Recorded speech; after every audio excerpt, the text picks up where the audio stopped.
पहिल्यांदा कोहिनकर सरांचे आभार मानायचे की खरंच त्यांनी या प्रोग्रामसाठी आणि पुरस्कारासाठी माझं नाव सुचवलं.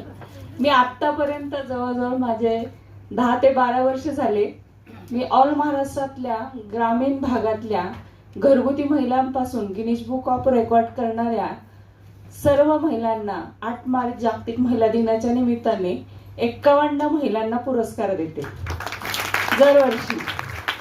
पण आतापर्यंत मला असं पुरस्कार देणाऱ्या संस्थेने पुरस्कार दिलाय हे माझं पहिलंच वर्ष आहे आणि त्यासाठी मी मॅडमचे आणि कोहिनकर सर आणि सावंत सरांचे खरंच मनापासून आभार मानते. पण सर मला इथं मॅडमनी किंवा तुम्ही जे पुरस्कार्थी निवडलेले आहेत ते पण पुरस्कार्थी सगळे हिरे आहेत. कारण प्रत्येक क्षेत्रातून मी आल्याच्या नंतर विचारलं तर प्रत्येक क्षेत्रातनं विविध क्षेत्रात काम करणारे मान्यवर आणि पुरस्कार्थी आहेत. त्याबद्दल मी खरंच कलाग्राम आई कलाग्राम फाउंडेशनच्या सुनीता मॅडम आहे यांचं खरंच आभार मानते.